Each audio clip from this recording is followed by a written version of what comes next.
All right, this is airing the day after Thanksgiving, so we'll call this Leftovers. There you go. Tonight we went and saw The Menu. Yes. Which I originally thought was going to be cannibalism. Yeah. And it's not. And I was a little disappointed, but it made up for it. It really did. This was recommended to us by people in the Schlock and All Films Discord. So if you haven't signed up for that, go and sign up for it. And I didn't quite know what to think about this movie going in. It's got a great cast: Ralph Fiennes, Anya Taylor-Joy, John Leguizamo, Nicholas Hoult, the Asian woman from HBO's Watchmen, which I really enjoyed. And the trailer kind of makes it out like a Most Dangerous Game type of film. But what it turns into is all of these kind of very wealthy people are brought to this island where they are going to be fed by this world-famous chef. Yeah. It's, how much did they say the tickets were? I think it was $1,250, like $1,250. Per person, And there you have, like, a very famous food critic and the magazine that she writes for, her liaison, his mother, another guy. Yeah, his Nicholas, mother was there, though. Drunk the whole time. Yeah. A kind of past his prime action star played by Leguizamo, who apparently based his character on Steven Seagal. Oh, okay. Yeah, so that's kind of funny. Seagal's a piece of shit. And then you have Nicholas Holt's character, who's this like obsessed foodie. He's very much obsessed with food. Taking pictures of his food and knows all the things, and he brings his... well, you think it's his girlfriend. You think it's his girlfriend, yeah. And you think, oh, well, because... When they all walk up, it's like checking everybody's names, right? And Anya Taylor-Joy's name in this is Margot Mills. Yeah. And then it's like, oh, Miss Westerfeld? And it's like, oh, no, change of plans. So it's like, oh, okay, there's a recent breakup. And then these two are together now. Okay. But even her not being there, you can tell something is up. Yeah. And you don't quite know what it is yet. And they're each... the one thing about this movie is it's meticulous. It is. And it's precise. And it's reflecting, of course, of the food. And I'm not a foodie at all. Like, I don't have a good palate, you know? I don't either. I mean, it's sacrilegious that I don't like sea salt with chocolate. Really? It's a very common, like, additive for, like, enhancing the flavor of chocolate. I don't know. It registers as separate to me, and it's gross, and I don't like it.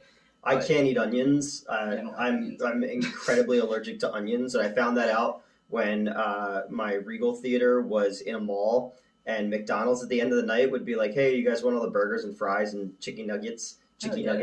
And I was eating a burger that I didn't realize had onions in it, and I broke out in like horrible hives from it. So that's that. But so they're being fed all of these like things. They're very like. All the food is very obviously meticulous because you see the cooks making it, and they're all like, they're not physically identical, but their movements are identical. The way they respond to our head chef is like identical. It's very meticulous. Like that's a good. Yeah, we used to watch. Not we, but I used to watch with my with exes and stuff like that. That Kitchen Nightmare show. Oh yeah. With what's that dude's name? He was always like Gordon Ramsay. No, it's the other guy. He's like, it's so fucking undercooked, you know. Are you sure you're not thinking of Gordon Ramsay? No, is it Gordon Ramsay? Is he like the British guy? He has like spiky blonde hair. Yeah. Okay, then he's it is like Gordon Ramsay. Really nice on the kids shows. Yes. Okay, then who's the other dude? Who's the Flavortown guy? Guy Fieri. That's okay. I had those mixed up. And then who was the lady who was like the chef, but like she used like the N-word a bunch? Oh, Paula Deen. Yeah. Something like that. Yeah. Why do I know these things? I'm not a foodie either. No. Like, I got chicken tenders. Yeah. While we're watching this thing about like this, all the food is minimalist. Yeah. You know, and it's like oh my god, the breadless bread plate. That was amazing. That was fantastic. Amazing. But they're talking about like this thing is made of like algae and like this special kind of. And I was eating, which it was gorgeous. Oh yeah, it was gorgeous looking. Like I respect the look of food, but it's the same thing I always say about lingerie. I'm more interested in what's underneath. Like Yeah, but it reminded me. I mean, at the beginning you mentioned Hannibal the show, yes, which of course piqued my interest as always. But I did like, I don't know if they got a similar food stylist or what, but it was even like the messy food. The Tyler's bullshit. Yep. That was not the mess. That was the mess was well something constructed. different. But like even that looked like I don't know, just I really appreciate the plating of it, which like you said, that's not how I am in real life. Like I'll go to a fancy restaurant and I'm like, all right, eat my finger. No, not really, but like Yeah, I used to know people who would take pictures of their food all the time, and I'm just like, I do if it's especially pretty, but like I don't post it anywhere. I should take pictures of after it leaves my body. There's like a whole subreddit for that. My compliments to the chef.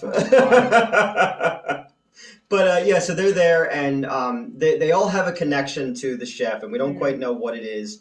And as it kind of unfurls itself, we start to get a little bit more and more information. But Margot being there is kind of throwing off the whole and angle. Everyone keeps like asking her why she's there, like the staff and whatnot.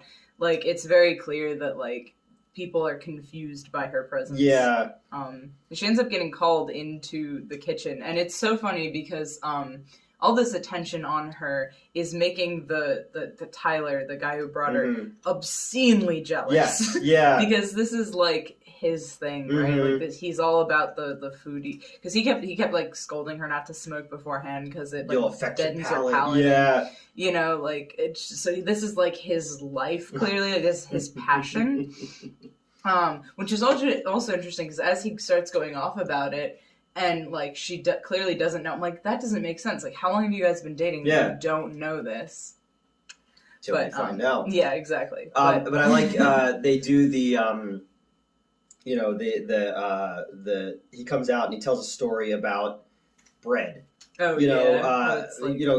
how it's the food of the common people. Yeah, and it's like a consistent staple throughout history and whatnot. And he goes, but you are not the common people. So they get these bread trays. The breadless bread. There's no bread, but it's all the sauces and everything. And there's still the people there who are like, oh, this is brilliant. You know, this guy's, they don't realize they're Tyler's one of them, fucking made fun of to their face, you know? And then a couple of people, oh my God, the one like group of 3 dudes. I don't know anybody's name in this except for Tyler and Margot. And then... Oh, and her name isn't even Margot. It's really Aaron. It's Aaron. Yeah. And then I actually completely forget the chef's name. I should remember it, but Julian. Yep. Yeah, because they say it that he tried to fuck that girl 3 times. Yeah. But regardless, they all just call him Chef throughout the whole thing anyway. But I love each time, and it like brings you into attention though, you know. But it works so well as to like the preciseness of the story, how everything fits together, and each clap takes you to the next level, which I think is. Storytelling wise is brilliant, and I like how each time each one is it tells you what it's made of on the thing. It does. It like pops up like again breadless bread plate, then it'll be like emulsion of this, that, or the other thing. But as it goes, it starts to include funny information about the story as to what's going on as well. I was like, this script is like razor fucking sharp. Because it is like it's a bunch of people in a room. Yeah. You know? It reminded me of 9 Dead to some degree. And what the hell was the other one? They're all standing in a circle. There's lights. Oh, yeah. What the hell is that called? I know what you're talking about. Yeah. I think it's called, like... No, it's not The Room. What the hell is that called? The Room is something different. Yeah, I know. Tell me what so. Hello, doggy. I wanted to do... There was a movie called Room with Captain Marvel where she's, like, kept, like, sex slave to a dude in, like, a shed. And she has a little boy, and he wins. They had a kid, and she gets out, and all this kind of stuff. I did hear about this. Yeah, but I wanted to do Room, but with the Room characters, you know. Oh my God. It reminded me like you were saying about Hannibal. Yeah. Where when we ultimately find out what's going on, Lecter killed specific people because they threw out the symphony orchestra or something like that. That was actually a different guy. I mean, you said that at the beginning. That was Tobias, I think his name was, but I digress. No, but that's his whole thing is he kills the rude. He eats the rude. Free-range rude. Yeah. Like, that was how he started killing, which that gets into Hannibal Rising, which you know. I know. It's on Tubi. I'm going to watch it. Okay, we're going to watch it. Okay. Make you watch it. I think Hannibal and Hannibal Rising are on there, and Manhunter is on there. Okay. But, that's the gist of, like, and that's how I told you. You were like, "Where do I know this chef from?" And I was like, "Oh, he was Dollarhide in Red Dragon." Manhunter's better than Red Dragon. That's just me, you know. But yeah, it was a little bit of the Hannibal thing, a little bit of... But not as much as you think it's going to be, because you definitely think it's going to be cannibal shit. Yeah. And then it's not. But it's like, it makes up for it. But it works almost like the Hateful Eight, the Tarantino movie. I was going to say, it actually would be better. Or it's better than if it was a cannibal movie. Yeah, just because it's got a 10 Little Indians kind of vibe to it, of a bunch of strangers in a room, and then it works like a stage play, and I think that's great. It's a little bit also of You're Next. Do you ever see that one? Possibly. It was an indie movie. We used to have the poster in the room. That's why it sounds familiar. With the people with the animal masks. When I used to make them clean the popcorn kettle, and I put the poster in there, and then the poster of Days of Future Past, which is one of the worst movie posters ever because they added fire under Professor X and not his wheelchair, so it looks like he's farting fire. I forgot about that. That room was like wallpapered with posters. Yeah. But I felt bad for the posters because that room is not a room you want to well, they were all there was out in. Gross stuff that we put in there anyway, you know. Still. But a little bit of You're Next, a little bit of Knives Out as well, you know, a little bit of it just. It could... The way that the story carries you along does feel similar to Knives Out. Yeah. Which we noticed that the sequel's out. Yeah. And I'm afraid to watch. Glass Onion, because I thought the first one was fantastic. The first one was so good, and I haven't been able to rewatch it for obvious reasons, but I was just talking about I remember that night. Because I mentioned before I'm very emetophobic. So, the plot hinging on someone who gets sick every time they lie is perfect for me. But he won an Oscar for Best Screenplay for that. After everybody was like, you're never going to make another Star Wars movie. He's like, oh yeah, tell it to my Oscar, you know? We had Looper. You ever see Looper? Yes. That was really good, yeah. I originally watched it because when I was still like a huge Bruce Willis fan. Yeah. But... He was good, and Joseph Gordon-Levitt was good in that one as well. He did Brick as well. Okay. Brick was really good. That was like a film noir, but told in modern day at a high school. That was really well done. Sure. But the Menu. Anyway, the Menu.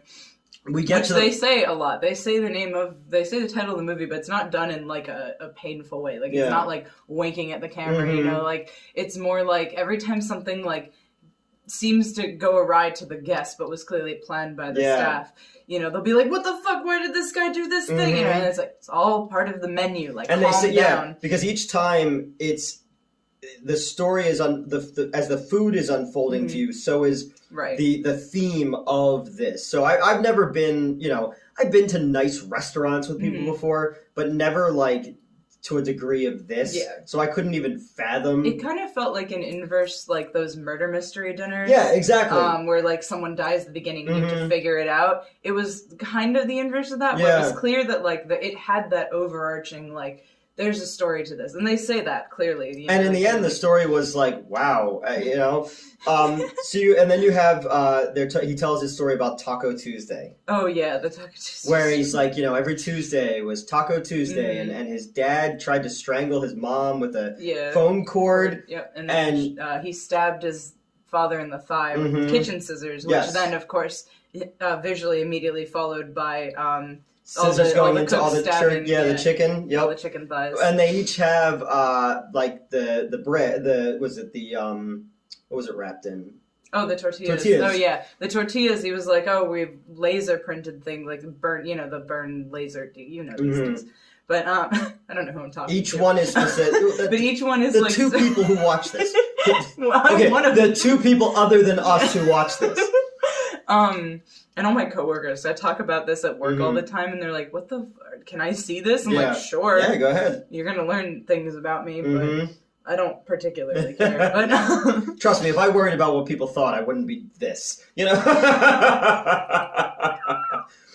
each one of the tortillas has like the reason he told the story of his dad trying to kill his mom and whatnot, and he said that the theme of this dish was memory. And I was like, well, that's interesting that it's based on his memory, but then how are they gonna... And then the tortillas come out and they're laser printed with memories of like each person who received them. Like the three dudes, it was like money laundering. Yeah, they were laundering. So the guy who actually was funding the chef's work these three dude bros like worked for him. Worked for him, and I love when they were like, we work with him. No, you work for him. Yeah, nice. You'll get more than your. What did she say? She whispers in his ear like you'll. Hold on, it was oh my god, you'll eat. Hold on, you'll eat less than you desire, but more than you deserve. Exactly, yeah, and I was like, oh, that's fucking hard right there. Yeah, so those guys have all the money laundering shit. The John Leguizamo's character has the movie poster for this really Calling Dr. Sunshine, and he's like, it's a shit movie, but it was fun set and all that kind of stuff. Which mood. And then Judith Light, who's in the movie, for anyone who's old like me and used to watch Who's the Boss with Tony Danza. You pointed her out. Yeah, she's also she's a judge on Special Victims Unit as well. She is. Oh my god. I'm sorry. So she's there with her husband, and they're regulars on the island. Yes, they've been there 11 times. They've been there 11 times, and hers, or the wife's has him at a table with a woman. Yeah, and he's like, "Who is this?" Yeah, she's like, "Who's this? Who's this woman?" And he's like, "I don't know. It must be like some joke or whatever." And he keeps looking back at Anna Taylor-Joy. Yes, who also visibly recognized him. Like when they first come in, he and his wife actually switch seats. Yeah, I assume because he doesn't want to look at her. And she's like, she looks like my daughter. Yeah, she looks just like our daughter Claire. The other character whose name I remember for some reason, but and that already made me uncomfortable because it was clear, like, if she also recognized them, it was clear there was something more than just looking like their daughter. Yeah. Especially when then it was like, oh, it's clear he's cheating because there's a laser picture of him, eating dinner with another woman or whatever. Which I tried to figure out if it was her, and I don't think so. It's hard to tell because it's a laser. Because it's on a fucking tortilla, But I like when the dude bro's like, "What is this?" She goes, "It's tortilla." And it's like, and she keeps saying it over and over again, like they're fucking idiots. What is this? Yeah. They are tortillas. Yeah. And then eventually, she's like, oh yeah, those are like, your tax, like, I don't remember what she said. Yeah. Like, oh, those are overseas accounts. So now we're through the looking glass, Alice. Right. So we know that there's a reason why all of these people are here. Then it started to take on a little bit of like a House on Haunted Hill vibe for me, where there's a reason why those people were selected. Right. And then we come to find out that, the other chef. Oh yeah, the sous chef. Yeah, so he's Jeremy. So you remember their names? I remember everybody except like the characters. Like I remember the staff. I remember the daughter that never shows up, but I don't remember. The movie star is just listed as the movie star. No, but he has a name. He says it. Yeah, but they just in the credits just says the movie star. But anyway, what was I saying about this? Oh yeah, Jeremy. So then they're like, okay, well, this is going to be, the next dish is, one that Jeremy himself made, and it is the mess. And they lay out this white tart, with like, and they put, what the hell are those, the plants? Palm around palm it. Or something. And, he, the chef, the main one, talks about how, like, Jeremy wrote in and was like, my dream is to be like you, basically. He put everything, he threw away his entire life just to come work for this guy, and how he's never going to achieve that, how he's never going to be great. Good. Yeah, he's very good, but he's not great. He never will be. But he wants my life. Yeah. And then he's like, the mess is inspired by the mess that Jeremy made of his life. And then he was like, do you like this life that you have? And he said, no, chef. And he's like, do you want my life? The people behind the thing start to unroll the plastic in front of the kitchen. And you're like, all right, he's going to get killed or something, right? Like, the chef's going to fucking stab him. And then he shoots himself. Puts a gun in his mouth and blows his fucking head off. And it's just like, what the fuck? But there's still people who think it's part of the show. Yeah. Some of them are clearly, like, just trying to cope with it. Like, they don't actually, they're trying to convince themselves more than anybody else. Tyler has not. Yeah, he's not still eating. Flinching. Yeah, he's still eating. Oh yeah, this is really good. And but like the food critic one, I was like, oh, this must be theater. Like, but like she seems to actually believe it, but other people are like, this is definitely fake, right? Yeah. Right? Like but. Yeah, sorry. And then the guy, the Angels thing. Oh yeah, the Fallen Angels. The Fallen Angels. So the guy who actually owned the place, the one that the three dudes worked for. I'm gesturing to where they were in the room. Like if I'm looking down at the room, this is where their seat was. That's why I'm doing that. I don't know. Don't justify yourself to these fucking people. You don't know them anything. You're giving them hours of free entertainment. I know. Right? Sing. Sorry, and now I'm good. Yeah. Anyway, so the guy that those three dudes worked for, which they said his name a few times. I think it's Doug something. I'm not sure. Yeah. But so there's actually slight foreshadowing with that where we see, I think, oh my God, Margot. She's like smoking in the bathroom. Oh yeah. Also, the chef keeps coming up like, "Why aren't you eating my food? Like, what's wrong?" Yeah. I like when she's like, he's like, "It's impossible. I've calculated how much you can eat, and then we've made the meals to that." I was like, Jesus Christ. And then she was like, "I think I can decide when and how much I'll eat for like, shit." But and Tyler's of course getting more and more pissed this whole time. He calls her a child. Yeah. Because he's like, "You're acting childish." You know, it's like. I like when he snaps on her, but then he bites the tortilla and he's like, "Oh my God, this is so good. You need to try this." You know. But all right. So, but she runs off to smoke after that exchange actually, and she sees like wings or like some dude carrying wings. Yeah. We don't know why. But anyway, so then when the fourth course comes out, I think it was the fourth one, and it was the fallen angel. You see the dude who owned the place and was like funding it and whatnot. He's strung up. We don't really know by what. Like obviously he's up by strings or something, but we don't know what he's attached to. But he's wearing those wings we saw earlier, and which was actually really funny because then when the chef was like, "Oh yes, the fallen angel," I don't know if you noticed one of the chefs was standing there like flapping his arms. Yeah.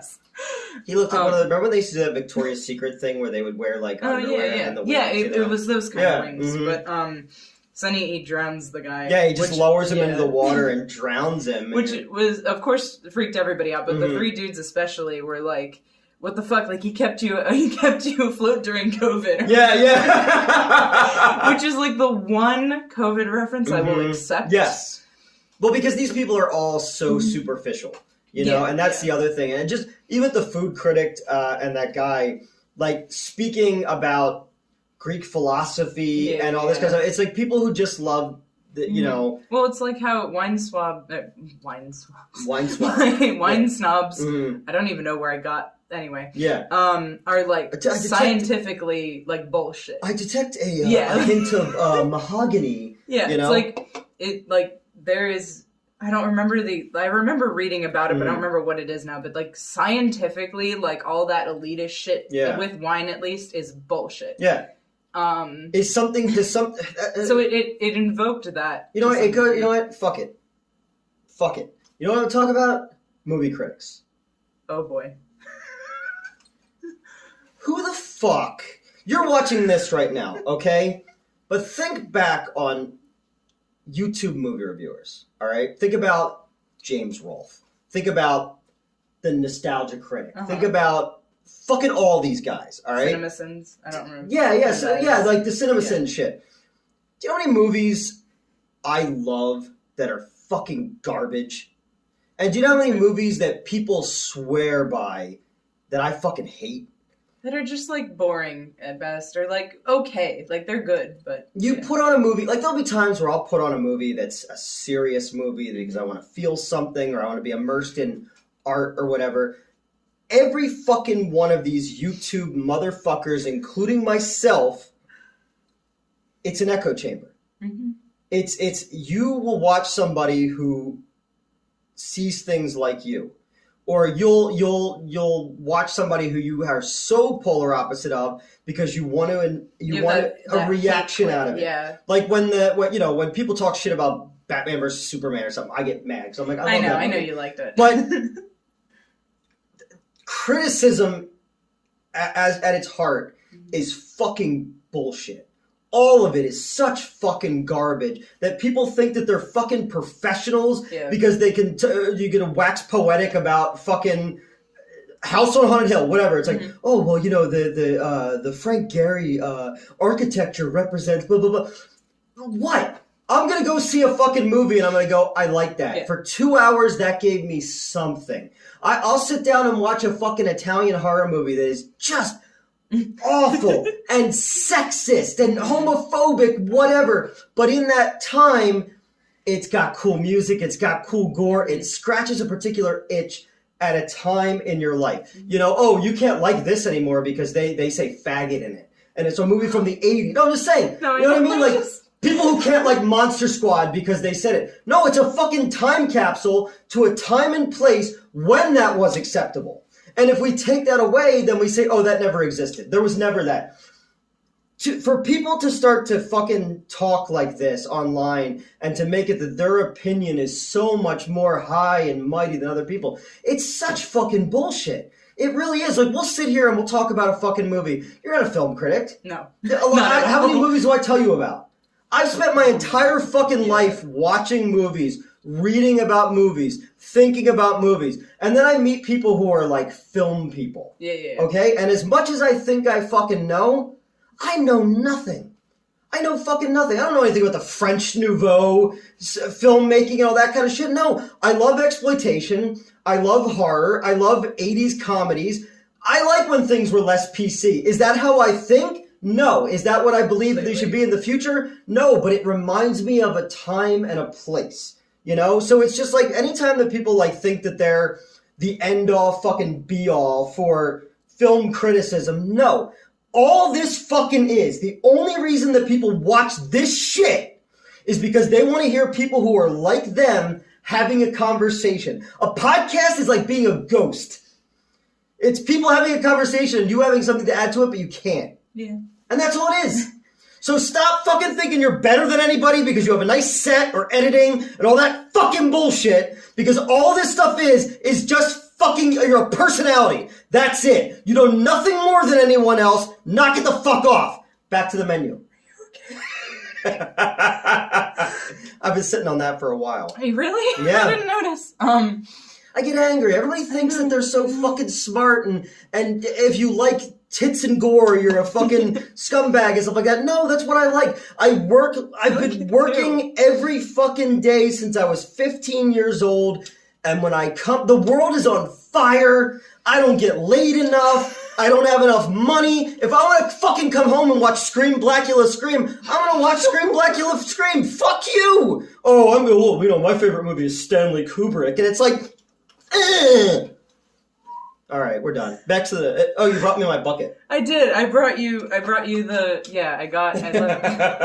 And the thing is inside it I've too. been like forgetting it for like a month. That's right. Well, you haven't been here in a while, so.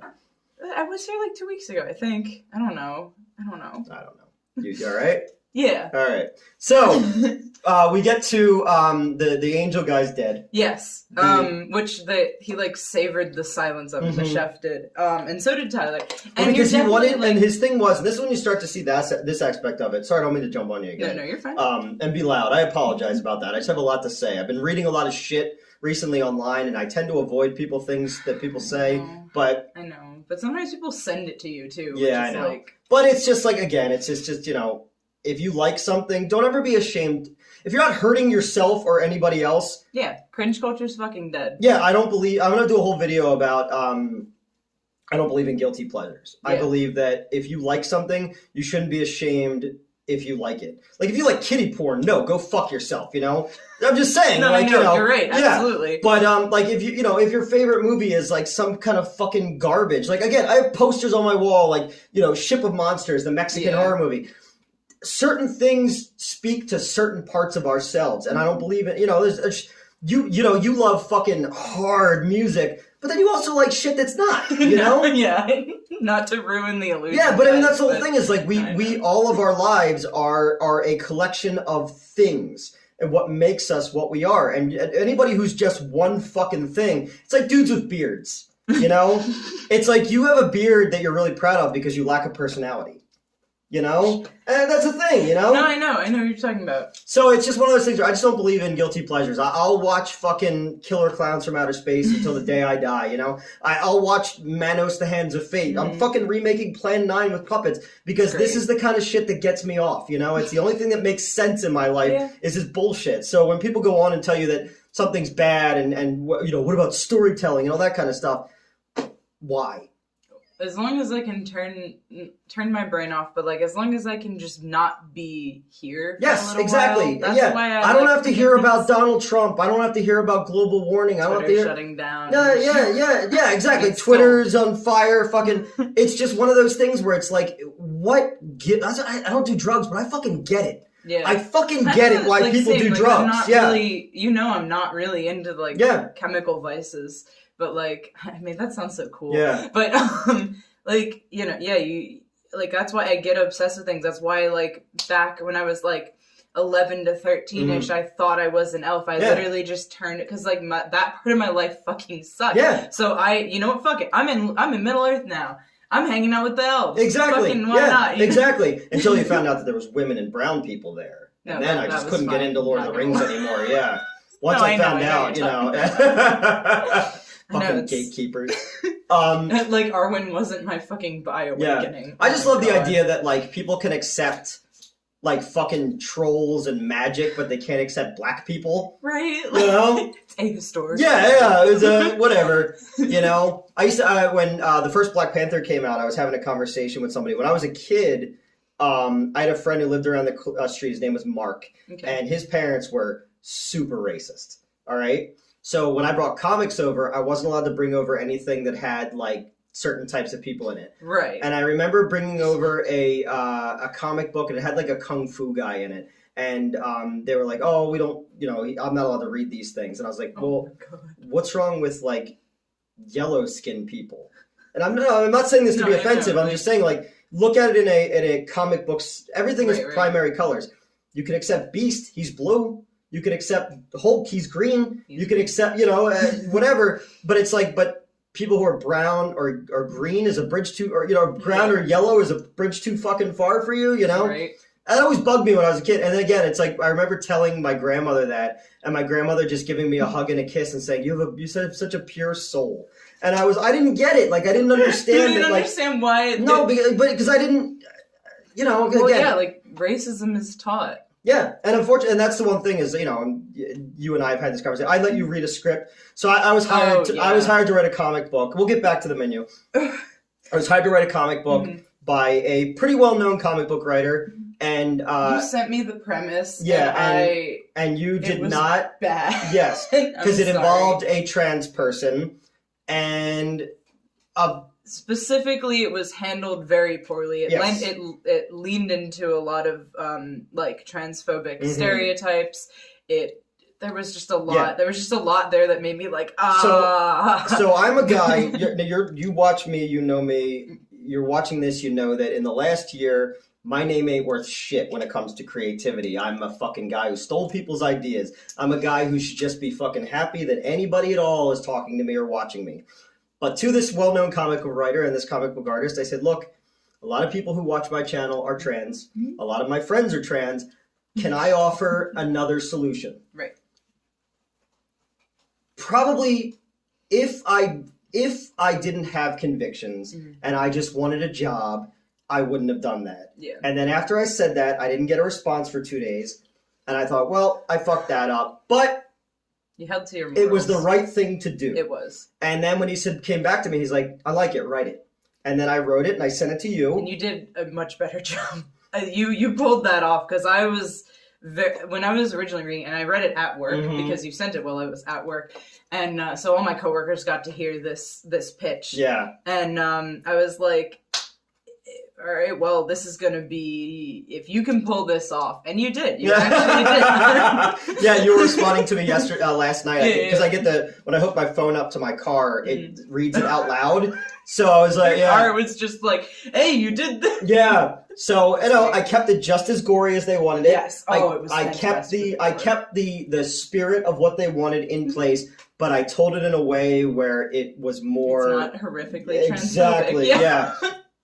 But it was the same thing, like I wrote that, they wanted that, the guys in LA, they wanted that gay-centric slasher thing. I remember the gay. So I wrote that for them, and these two gay producers, and they're like, wow, you did a really good job not making us, like, the punchline. And I'm short, so I should always punch up, but I don't believe in punching up. I always believe in, or I don't believe in punching down, always punch up. Yeah, I'm dyslexic, apparently, too. But so I, again, that's that kind of thing where it's like, I sent that to you because I was really worried. And it was because as soon as I replied, that's, like I didn't even say immediately. You were just like, yeah, that was my thought. Like, it wasn't like I need to tell you, like, hey, Newt, this is transphobic. Yeah. You were like, this is transphobic, right? And I'm like, yeah. So I sent it to 4 trans friends of mine. And then I sent it to one dude who's super anti-trans as well, Right. that I know, and I got the consensus from all of you people as to what was what. And it was funny that like the dude who's like really closed-minded, his whole thing, he didn't have a problem with the trans stuff. He had a problem with like it seemed like virtue signaling to me, like I was trying to win brownie points in that community, and I was like, it's because people like that. That's what they don't think that people do things genuinely because they don't do things. What are they gonna do? Like, are they gonna make me? Is there a trans parade every year? Yes. Oh, there is. I mean, the Pride parade. Well, no, but I mean, is there like is it trans specific? Yeah, like is the community gonna get together and have a conversation? And if they are, you're out. Like they go, look. So we watched this guy who you're friends with, and we're going to be revoking your charter, you know? But I'm like, so by virtue... Trans Week of Visibility, by the way. And I know, well, because remember last year, last year you were like... It's the only month I can see you. But it was like one of those things where I'm like, who am I virtue signaling to? Like, what do I get out of it? That people who are marginalized don't think I'm a piece of shit, you know? And I say dumb shit sometimes. I misgender you sometimes, and I catch myself, you know? Because I'm old. And my brain is filled with syphilis. For 8 years-ish, and I I was in and out of the closet for years, and I still remember the time that I accidentally came out to you and Gabe, I think, because you guys were talking about something, and at the end of it, I was just like, I don't understand why it's such a problem that I asked people to call me they, and you both looked at me, and I was like, unrelated. Like I just left. Like I didn't even fucking like say anything. I just went and kept cleaning. Anytime people come out to me in anything, like the only thing that bothers me, and again, we will get back to the movie, is when people like people at the theater used to like say like horrible things like about women or about gays or about like you know, our customers. Yeah, customers would say things. Do you remember the racist old? Oh yeah. Oh, but like when Hillary was running for president, like the things that they would say, and I'm just like, do I look like that kind of guy that you could say that? I'm like, here's the. I am a little white dude. I am a little incelly looking, you know. I guess a little bit. That's fair. I should grow a goatee and start doing reviews in my car while wearing Oakleys, you know. What are you referencing? All those fucking dudes who do like the thing about how this country's going downhill. Oh yeah. I grew up different. I drank from the hose. So did I. No, but that's a thing that I know. Yeah. Oh my god, it's like, crazy. kids are too weak now, or whatever the fuck. Like, I also. I mean, I did meet a kid once who was allergic to his own sweat. That's unfortunate. Yeah. I'm allergic to cigarette smoke. I think that's pretty weak. Well, remember, where were we? We were somewhere. Yeah. Was it outside of the Colonial? I think so. After a show we went to. And like these fucking dudes were like smoking, and you were like, "Oh yeah, I'm allergic to smoke." And they're like, "Oh yeah," like they weren't listening at all, you know. And I was just like moving away, holding my breath. And I feel bad because like half my coworkers smoke at round one, so like, you know, they'll come in from smoking, and like it's clearly been a couple minutes, right? Like they finished smoking and then came in and stood next to me, and I can't fucking stand next to them. I start coughing. I'm like, I'm just gonna move. It reminds me of when I was a kid. And she would just roll the window down, but it would just come right back into our faces in the back, you know? So where did we leave off? Oh, yeah, so the reason that the chef killed the dude was because the chef was asking for substitutions. Oh, no, yeah, the dude was asking for substitutions. Oh, yeah. Which was fun, because then he screamed at the window, like, while the guy was still up there. He's like, there are no fucking substitutions! I'm like, okay, all right. See, his outburst is fine. I did my outburst, totally not because it's been building inside of me, because it was in the movie. Yes, of course. When's my outburst? When do I get to... should have one soon. I'll have to put one of those. Well, you wouldn't hurt me. That's true. Yeah. Oh wait, what did they say? I went back and watched which I think it was the Creep 2 review because I wasn't able to watch it live because I'm at work all the time. And I saw that someone in the live chat, people were talking about me killing you for some reason. But yeah, you were like, no, you'll protect me. Yeah. I'm like, yes. I hope that's clear. Oh yeah, if there's again, like. We're coming. We're now past the 1 year mark. Yes, which I'm glad. Getting that email the one night, and you were the only person who showed up to. I was calling my other friends, and they were too busy live streaming. You know. That was fun. I watched the phone ring, and I was like, "Someone for the love of God." Yeah. So, you're in it. Like so if anything goes down. pretty much, I can release you like a fucking, like a rage-filled monkey on someone, I don't like monkeys. Just don't worry about it. Don't worry about it. Yeah. So, what happened after this? Okay, so fallen angel, guy gets drowned. The fifth course, I remember the sixth course, but I'm blanking on the fifth for some reason. Okay, well, I guess the fifth wasn't that important. I'm really thrown off by everything that's occurred in this video. Yeah. I'm so sorry. I think I'm still shaking a little. I don't handle yelling very well, even though it wasn't at me. Okay, I apologize. It's totally fine. That's not your. It's not your fault. It's okay. Right. So I don't remember the fifth course. He has Nicholas Holt's character. No, that was later. Course? That was after, because the sixth course. So he takes everybody outside, and that was when they reveal the that's Man's Folly. That's what that course is, and that's when the guy the female sous chef, Catherine, was talking. Why do I remember the chefs' names? She's talking about how he tried to have sex with her multiple times and she kept declining, and then he just wouldn't, instead of firing her, he kept her on, but wouldn't look her in the eyes for 8 months. So she stabs him in the dick with kitchen scissors, which made my skin crawl a little bit. But and then she smears the blood across his chest. But then he tells the men in the group to fucking run. He's like, you have a 45-second head start. And that one dude just bolts before he's even done talking. Because he starts saying, and when they catch you, he's gone. That motherfucker's gone. He's running, which is fair, right? Yeah. You get every second you can, right? I like the one dude though, the newspaper or the magazine guy. Hanks. Oh my god, yeah. He hides in the chicken coop, which is a nice little visual metaphor. He's hiding with the chickens, and then a hand comes through with a thing. He's like, "You were the last one to be caught. You get a prize." You know, it was like a cupcake or something. No, it was It was egg related. That was also the joke, I think. Yeah. But, I don't remember exactly what it was now, but yeah, he's the window opens and it's like, here, as a reward for you being the last one caught, you get the last bite or something like that. That's what it was called. And inside, the women are kind of bonding. Yeah, they've all been brought in and they're sitting around. They're eating Man's Folly. And that is, I don't even remember. It's foamy. I don't know. Yeah, it is.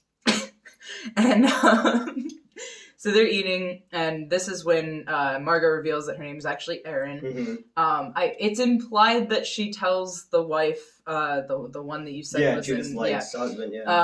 She implies it's implied. She does not say it out loud. So, at this point, also the chef has grabbed her a few times and is like, "I can tell you're an industry worker. You don't belong out there. You belong in here with us. Are you an eater or a taker?" Yeah.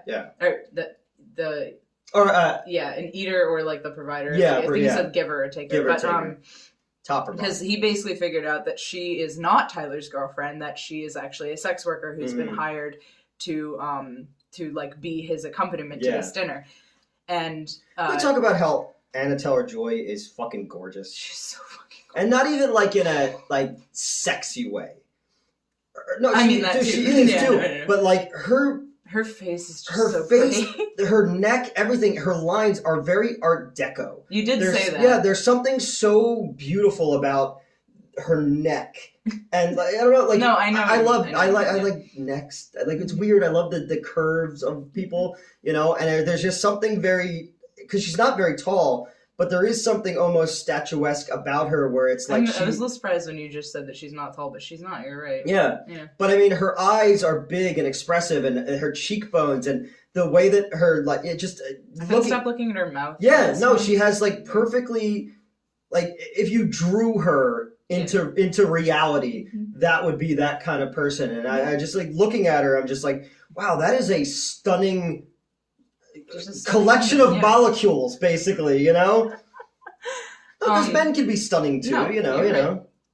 I'm not disagreeing. No, but I used to always say, I was like, "Oh, that dude's super hot" or whatever, and they're like, "Yeah, what are you gay?" I was like, "No, I'm secure enough in my masculinity to go, yo, that dude's way hotter than me." That's a mood. Where was I going? Oh yeah. So anyway, and the reason that she knows, and the thing that it's implied to have revealed is him or her looking like his daughter is relevant. Yeah, unfortunately, which is fucked up. That made me super uncomfortable. But basically, he had elicited her services for for sexual reasons to look like his daughter. That's all I'm comfortable saying. We're moving on. But after they cut off his finger with his ring on it. Oh yeah. Yeah. Because he tries to leave. And he's like, I'll just, because they were like, oh, the boat's gone. He's like, I'll just order a helicopter, which is also like, more story building of, the caliber of people that are here. They're shitty and they're rich. And the rules don't apply to them. Yeah, exactly. That's very much the theme, actually. It's like the rules don't apply. Yeah. Do you think you're special when you're not? And it's also, I also like that the chef is also part of this too, because the higher you climb in something, the more you lose the passion for it. Right. And he does talk to Aaron about that at one point, where he's like, do you like what you do? Which I rolled my eyes, because that's fucking everybody, it's like, oh, do you enjoy it? It's like, it's a job. It is a fucking job. That's why people say sex work is work. It's a fucking job. Yeah. Some days you like it, some days you don't. There are things you do like about things you don't. You do it. It makes you money. You don't. Yeah. Do you think yeah, exactly. You think I liked running a movie theater for 23 fucking years? Right. It's like, and some people like it more than others. To some people, it is like in the strictest sense a job. To some people, it's also a little bit fun. But like it's not. That you're gonna get that with any job. Any job, yeah, exactly. Fucking working at McDonald's is this, it's not the same, but no. Relevant to this. Yes. Very much so, which I love. We'll get to, I fucking love that. But so and then so she's like, oh, I mean, I used to, not so much anymore. Which, hey, super normal response. And then she asks him the same question. He says the same thing. He's like, oh yeah, I used to, not so much anymore. And so then he's got this timer for her, and he's like, that was right before the fallen angel thing, because after the fallen angel thing is when the timer goes off. She has to make a decision: is she with the takers or is she with the givers? And she, I think it was she's still trying to like get out, right? Because she's like, you're right, I don't belong here, so perhaps and then he gets mad at her. And is like, well, I'll make the decision for you. Yeah. And I think that's when he tells her to go back to her seat. Mm-hmm. The guys come back. We're in the sixth. Yes. The guys come back, which Tyler is like, what'd you guys have? He's grabbing the leftovers as they're clearing I like that the he table. Stays with the women, though, and they make him run, because, again, the plan has to go the right way, so that means you can't stay behind. You gotta go. But when everyone comes back, like, which is funny, one of them's like wet. Yeah. They actually got like a boat and they started rowing and then they got caught. So, and I like that the action star was just like, I kicked ass out there, but they got me. And then very immediately he was like, no, I'm a failure, I'm sorry. And like clearly referring to more than because he's there with his assistant who's trying to quit. Yes. And you just find out how fucking shitty a self-centered person that he is. But she also was like, well, I've been stealing it from you for years. So she's just as she's just as bad, Everyone there, with the exception of Aaron, basically are tarnished. Which is part of why her being there is so much of a problem, because it was... She's catfish. Huh? Catfish. They have the fish. Salmon. Salmon when they're put in those big tanks, will just stay still, and then most of them won't make the thing, so they drop the catfish in there to keep the rest of them spinning, so they survive. I was like, who's she catfishing? No, you meant. Remember that? Do you remember the story about that football player who thought he was dating a college football player? Thought he was dating this chick, and it turns out to be a dude the entire time. I watched a documentary about that not too long ago. Randomly, YouTube recommended me a whole bunch of like compilations from Catfish, the show, and I went on I just watched 6 of those videos and never watched it again. I knew a guy, and he still does YouTube stuff. Okay. And he was in an online relationship for quite a while with Amanda. Okay. Amanda. I'm so tired of that joke. Oh my god. I'm sorry. Right? And I'm just like, and I said something and nobody listened to me, and then when it all came out, or not, even though it didn't come out because there's a good media company behind it, but not the one I used to work for, a different media company, so don't read anything into that. But I just thought that was really funny, and I was like, come on, man. Really? I've had a fair number of online relationships, but thankfully they all seem to be who they are. Like, a few I've met in person. I mean, obviously my girlfriend. Yeah. I think if I ever told anybody my story, they'd be like, that's not a real person. That's someone making up. Yeah, actually. Why would anyone be that? Like, if you're online and you could be fucking keep keyboard gladiator. Why would you choose to be that? Like,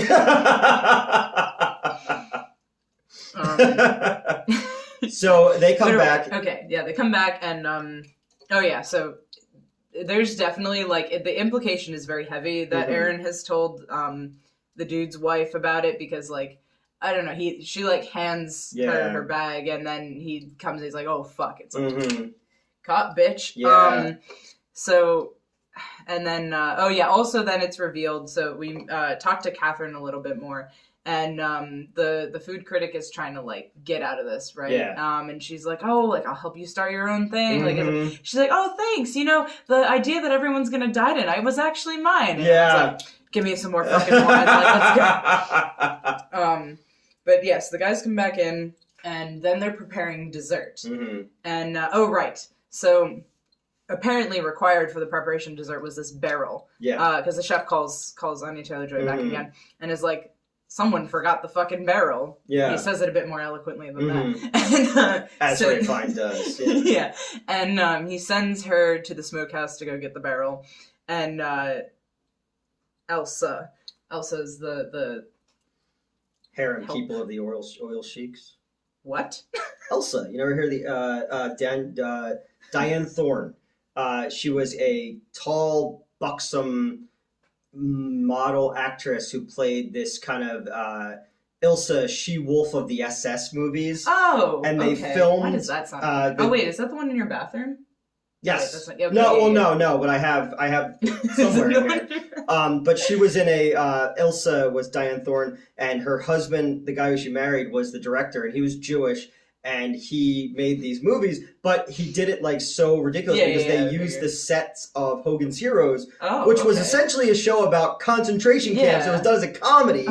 On the weekends, they filmed this movie there, and it was literally just like she was this like buxom dominatrix, who was like. I'm pretty sure that's the one. Yeah, but then they did the harem keepers of the oil sheik. And, so that was. But no, Elsa is the like main assistant, I guess. She's the one that has been like mostly handling everybody, and she's clearly upset, like, and which makes sense already. Like, so right off the bat, it's like, okay, no one forgets anything here. This is meticulously planned to the finest of like, literally everything is on a timer, like not a literal timer. Like they do have that literal timer as well, but like.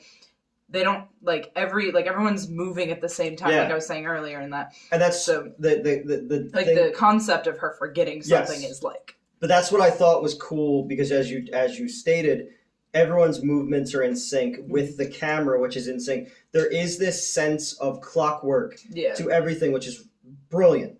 I find that because I'll look up who this director is, but I was just so taken aback, not only by how sharp the script was, but just how everything lays in on itself like a clock. You know, because I rewatched Watchmen a couple nights ago about a clockmaker, so good. And it's like how that's a movie that was a guilty pleasure of mine for a while because everyone I knew fucking hated it, and I love that movie so much. People are they changed the ending or they stuck too close to the comic book, and I'm just like, wait, I always thought the complaint was that it wasn't close to the comic book. Oh no, it's aside from the ending, I mean, it's slavish. That's probably what they were talking text, about. The ending. But anyway, I digress. And even in the extended cut, they put back in the story with the news, the guy with the newsstand and the kid reading the Black Freighter comic, and then the Ultimate Edition, they added the motion comic into it, where Gerard Butler does the voice of the Castaway in the pirate comic in Watchmen. I don't think I've seen the Ultimate. I've seen the extended. It sounds like, but I don't. No, Watchmen is brilliant. Like everybody shits on Zack Snyder. I'm so fucking excited for his like Star Wars. He pitched a Star Wars thing. They said no, so Netflix picked it up, and it's called Rebel Moon, and it just looks so different and weird. And I'm just like, fuck yeah, let's give me some weird new IPs. I didn't like the Beg Heist zombie movie that he made, but I don't know. Army of the Dead. Oh, okay. And they shot it in Atlantic City, and I was at Wayne at the time, and had I been able to get off, I would have been a zombie in Atlantic City on that, but I didn't get to do it. Well, that's because you were there every single day. Oh, I missed out on, I was supposed to direct Thanksgiving 3. Okay. I was supposed to be a featured extra in the Russian fight scenes in Creed 2. What else? I missed out on a bunch of shit. Yeah, I was gonna say, I felt like it was like every other fucking month that you were like, I was supposed to be doing this thing this weekend, but Isn't it weird that some people who are in entertainment actually like me and still talk to me. That's good, though. So where were we? Because we're now, we're almost an hour in.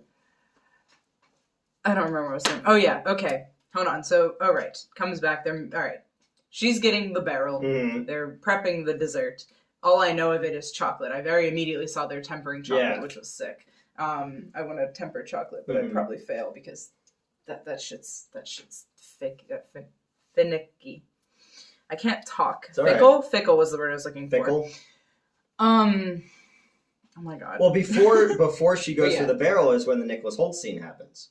Oh, you're right. How did I skip that? Yeah. Oh, right. Yes. When they get back. Okay. So he's like shoving all the leftovers in his mouth, and then the chef comes up to Tyler, Nicholas Hoult, and is basically like, "Hey, so like, why is she here, right?" And he's like, "Oh, what are you talking about?" You know, and he's like, "I was in correspondence with you. I told you, like, and this is fucked." Yeah. He's like, "I told you, like, you know what's gonna happen here tonight." Ray's like, "Yes, everyone's going to die."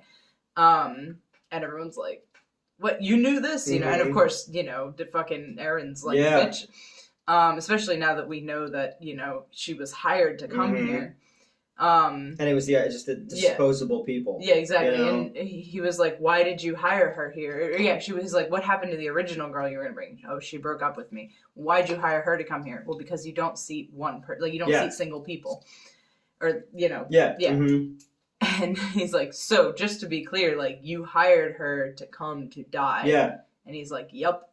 She obviously flips out for again rather obvious reasons. And then he starts to heap attention on him, which is all he wanted. Yeah, exactly. And you know, he's telling him, "Oh, well, you're here because, you know, and I correspond to you because you're such a fan of food and whatnot, and like, you know all, like he referenced earlier, like at the very beginning, like Tyler had been talking to one of the cooks and was like, "Oh, you're using this device." I don't fucking remember what it's called. But it was like the thing to make the milk snow, basically. And you know, so he's like, "Oh, you know what this is?" Yeah. Like, you know that and the other thing. And he ends up bringing him up, and he's like, "All right, you're a cook now," and like has someone put the jacket on him. Writes his name with Sharpie, which is so fucking funny. He's like, "Okay, now cook for us," and he's put in that moment where it's like, everyone's being told to get up and like, watch him too. And this is like the peak of imposter syndrome. Yeah, you know, this is the thing where you think you are this thing, and you want people to believe you are this thing. You know, and he said, "Okay, we'll do it then." And then I was like, "Oh, what do you want? We have literally everything." Yeah. He's like, "Oh, leeks," and he's like kind of cursing to himself as he's cutting up the leeks, so he has to like to save that he's saying shit, and he's like, "Oh, would you like shit?" No, shallots, you know. And then he ends up like he asks for butter and lamb. That's an interesting way of cutting. We've never seen that before. Yeah. He's like messing everything up. He throws the butter and shallots and the leeks, and then he puts in the lamb, and he's like cooking it, and he's cooking for all of like 30 seconds. Yeah. He's like, "I think it's done, chef." He's like, "Oh yeah," and then like that's Tyler's bullshit that I referenced earlier. It's on a plate, and it's like, you know, and of course the chef tries it. It doesn't go to like, you know, the customers. It goes to like the chef himself tries it, and he starts to be like, "This is actually really bad." And then he whispers something in Tyler's ear, and Tyler walks off like, first he takes off the jacket. Yeah. He's walking off, undoing his necktie, and I immediately said, he's going to hang himself, and he did. Immediately. Yeah. Yep.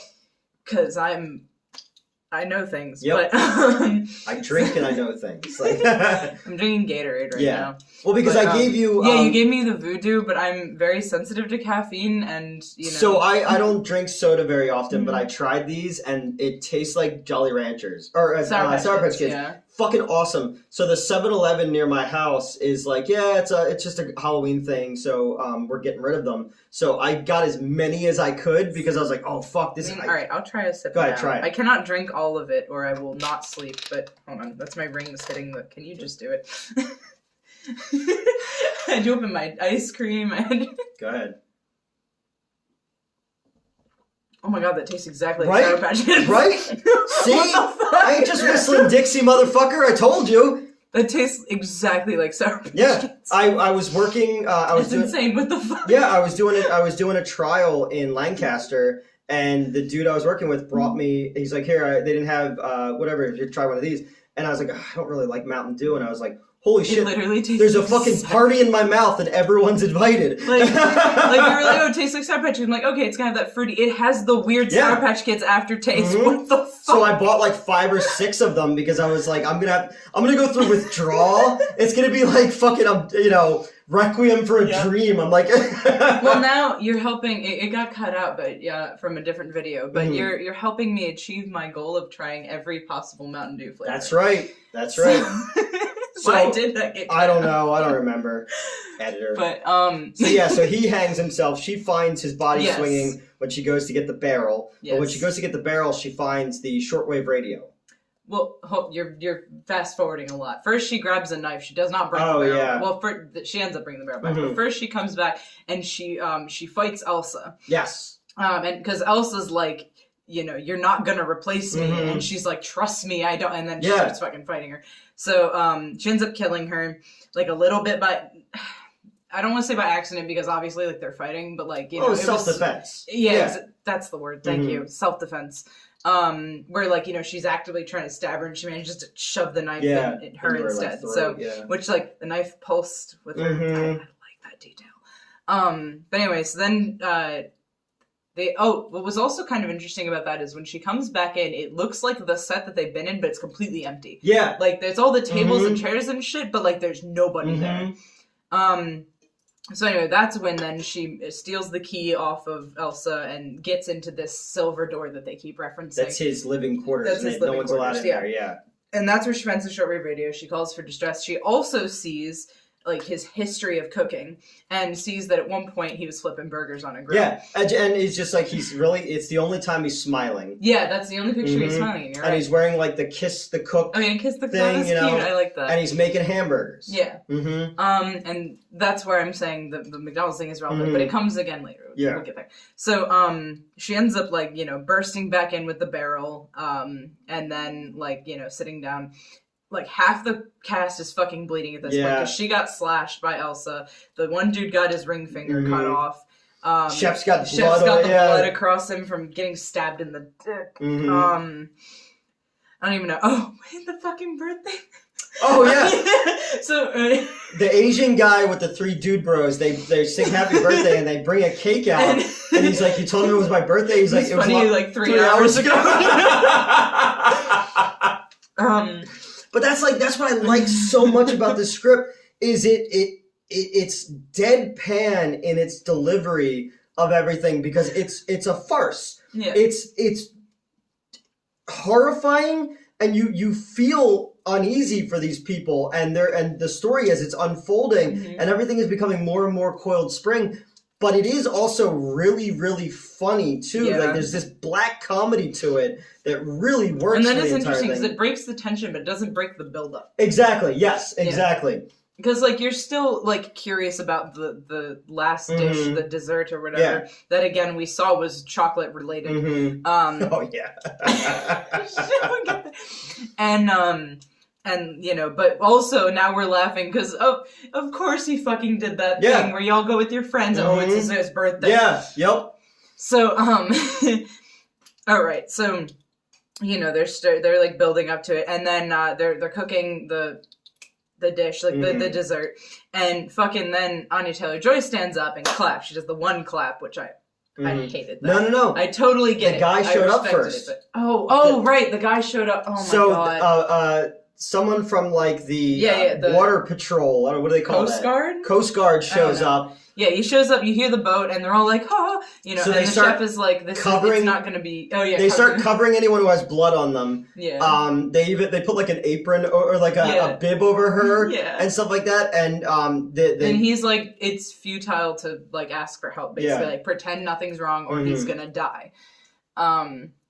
And so, he comes in and he's like, hey, everything's good, right? And they're like, yeah, it's all good, He's like, no one, like, asked, or called over shortwave radio. And he's like, we don't have a habit of serving shortwave radios to our guests, which I also thought was hysterical. Yeah. Like, I don't know why. That's, like, just kind of a statement. I'm going to order that somewhere. Shortwave radio, please? Yeah. Like, short ribs? Yeah. No, short stack pancakes? We don't... But yeah, so then he's about to leave and he spots the actor. Yeah. And he's like, oh, I'm a huge fan. I loved that movie. The Calling Dr. Sunshine or whatever the fuck. So he's like, then the chef goes, oh, do you want his autograph? Mm-hmm. And he's like, oh, yeah, absolutely. And the actor's like, oh, I don't have a pen. It's like, oh, here's a pen. Like, the whole thing and everything. And, and you're like, okay, he's going to write a help message. He's obviously going to write a help message. Like, he shouldn't, but he's going to write a help message. So the guy takes the autograph, leaves, unfolds it, and it just says, help us. And he turns around with his gun, and he's like, everyone starts yelling. He eventually, like, points the gun at the chef and is like, down on your knees. And everyone thinks, And then he slowly turns the gun towards Anya Taylor-Joy and lights a candle that the chef had, because it's a fucking lighter. It's not an actual Because the gun. chef, before that, talked about his hands. Oh, yeah. He's been working in a kitchen for so long that he could carry extremely hot plates. So he puts the cast iron. And then he puts out the candle with his fingers, so the guy relights it, and they just realize that he was in on it the entire time. Now they know they're fucked. Yeah, he takes off his jacket and walks into the kitchen. So then they're all like waiting. They're all like, oh fuck, like we're screwed, And then that's when Anya Taylor-Joy stands up, does the single clap.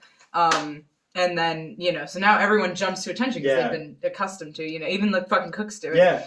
And she's like, I'd like to send your food back. I hated it. I'm like still hungry. It sucked. Like, just basically, and he's like, well, what didn't you like about it? And she was like, this is all just some intellectual exercise. Yeah. Like, it's not even, like, yeah, the food's good, but, like, it's not good, like, it's mostly just this theater, basically. Yeah. Mm-hmm. And she's like, and worst of all, I'm still hungry. And he's like, how hungry? And she's like, I'm starved. He's like, well, what would you like? We have everything. Mm-hmm. And that's when she pulls out, she's like, I want a cheeseburger. Yeah. Yep. And it's so funny because he comes back and he's like, I will make you, like, a cheeseburger that will take you back to your first ever cheeseburger, like the one that your parents could barely afford. Yeah. That was fucking hysterical. So he goes back and he makes this cheeseburger. And it looked fucking delicious. It looked so good. We were both in the theater and we were just like, that looks really good. Yeah. And it's like clear he's making the smash burger and everything. It's like clearly like, And there's joy in his face. Yeah, he's like kind of smiling. He's actually smiling. Mm-hmm. The fucking American cheese. She's like American, medium rare. And he's like American cheese is the only one because it doesn't. It melts but doesn't split. Yes. So... Which is funny because the lady said that the thing split. Yeah, the emulsion split. They kept fucking bringing out more broken emulsions. Big fucking bat of it, Oh my god, but yeah, so then he makes this cheeseburger, and fries, of course. Oh, yeah, of course. If it comes with fries, and it does. And he's like, do we still have fries? And they're like, yes, yeah. We have the fryer on or whatever, yeah. And he's like, crinkle cutter, Julianne. And we don't hear a response, but she gets crinkle cut, so. I like crinkle cut. But I love steak fries are my favorite. Steak fries are good. I haven't had curly fries in a really long time. Same, actually. I used to love curly fries, yeah. But... they sell them at like Arby's, but there's like no Arby's near here. Oh, really? I have no idea. I'm sorry. But I don't know why I'm apologizing for this. Yeah. Arby's, get on that. Sponsor me. So she gets her cheeseburger. Oh, yeah. She gets her cheeseburger, and she takes a single bite of it, and it's clear it's really fucking good, right? It's as good as it fucking looks. Mm-hmm. And, then she's like, it's exactly what I wanted, basically. And then she's like, my eyes are big in my stomach. Could I get this to go? Mm-hmm. And there's this, like, the tension of, like, is he going to let her leave? Yeah. And he does. He boxes it up for her and lets her go. And she's, like, walking out. She's kind of looking back, like, yeah? Yeah, you're going to let me walk out of here? Yeah, and kind of looking at everyone else. And the wife of the one dude kind of nods, like, she's go like, just on go, me. Yeah. She fucking escapes. She runs out to the boat. That was still there from the rescuer. The Coast Guard, yeah. Yeah, and, like, was trying to start it up. And in the meantime, dessert is ready. So... And at first we didn't know what was going on. Because they were like... I picked that up pretty well. They're shaking it. Well, actually, as soon as they started shaking stuff, I said, that's flammable. Okay, I didn't know that. You did not hear that? I didn't know what it was, but it looked flammable. Mm-hmm. And I was correct. But, they're shaking things out on the floor, like, doing the big, like, the plate decorations, garnish is the word I'm looking for, but it's, like, the liquid garnishes. Mm-hmm. You were doing that, it remember the Disney Channel? Oh, yeah. That thing where they, like, paint it? Do you ever see the outtakes of that, where the kids are all like, I'm Hannah Montana! Oh my god, I love seeing there was a meme like that for a while where it would be like drawing a dick or whatever, like a finger.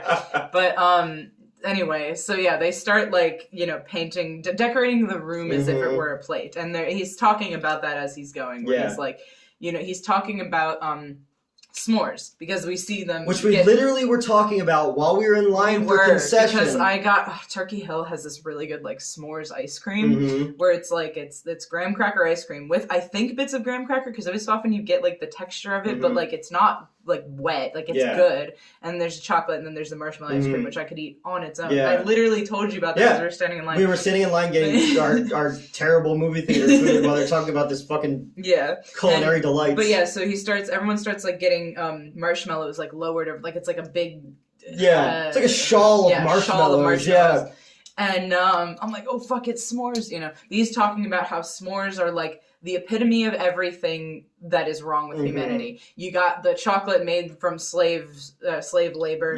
You got like, I don't even remember how you described marshmallows. You said they were shit, basically. And then like it's all, everything is basically just and artificial chemicals. And, exactly. But for some reason, it reminds us of innocence. Yes, and what brings that all together is fire. Fire is the purifier he starts talking about. And as he picks up the coal from like which is of course like going back to how he can hold anything basically, because but they're putting like chocolate they've got little chocolate them, the tempered chocolate were like these chocolate hats.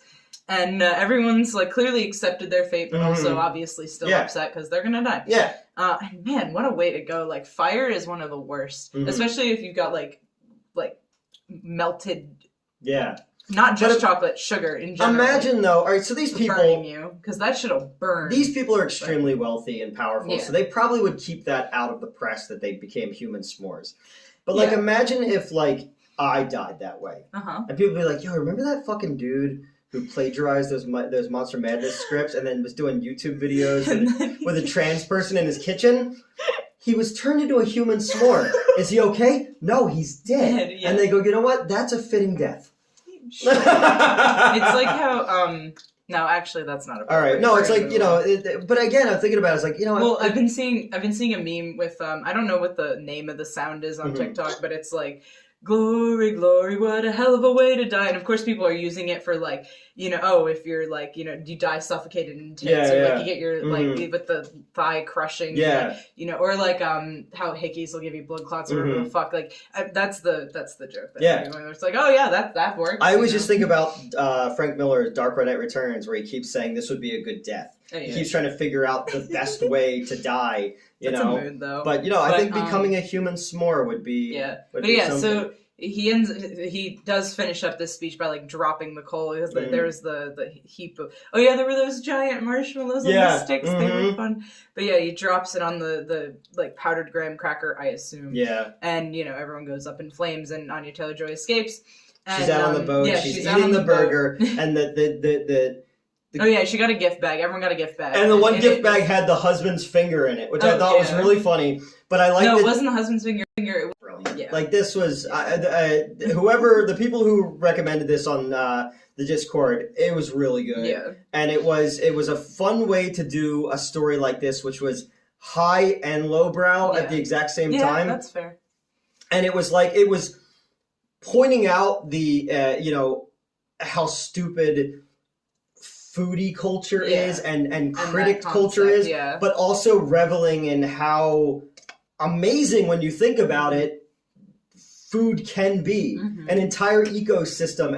His whole speech about being there when in the last quivers of a thing as it's dying, and then you're going to ingest it. Like, that is brilliant, because again, as we eat the fucking bullshit that we eat, we don't think about that kind of stuff, A fucking cup of noodle and shit like that in my fridge, or Frankenberry and stuff like that. So it's not like I'm eating I haven't had steak in forever, but same, actually. But it was just like one of those things where you go it finds a way to speak to both ends of the spectrum, and in the end, it is the person who finds joy in the little things that winds up being all he ever needed for validation. Right. It's like why do you do anything for anybody? Why do you make YouTube videos? So you can make people laugh, or you can make people whatever, I'm not saying fuck this. I'm not saying this. I'm just saying people who do good YouTube videos. But I mean, there's stuff that I'll go back to constantly and be like, oh, this is like comfort food to Yeah. me, and there's a reason why, people retreat to those kind of things. And so I think that's really cool. This was great. This was really, really good. So yeah, the menu. This got a little off topic, It's all but right. I think that's Does okay. that. I have calmed down for the most part. That's also. good. I'm okay. I promise. I flipped the fucking table. I just brought a tripod for. Oh yeah, we actually have a tripod. Yeah, it's we don't still have a it. Little jury rigged. We have it. Yeah, so there's someone sent me a box a couple months ago with some cool stuff in it, and then behind that is your makeup kit. Mm-hmm. So we've completely jerry rigged this because usually it's 2 scented candles and a 35 millimeter film can that I have in my living room. So, but the coworker I've mentioned before, he's the one who was like, "Please just take this tripod so that you guys aren't using." Yeah, you're both embarrassing. I'm embarrassed for you. But whatever. That it? I feel like I had something else that I forgot about, and I'm not sure. Because I frazzled you. No, it was about the ending of the movie. I frazzled you, but I also gave you Mountain Dew. Yes. No, it's okay. It's okay. We're still friends, Newt. It's okay. That's what they all say. When I upload this, I'm blocked by YouTube. Oh my god, no. I don't know. I like the concept of the comfort food thing. Maybe that was. I don't remember. I feel like it had to do with fire, but I'm not sure.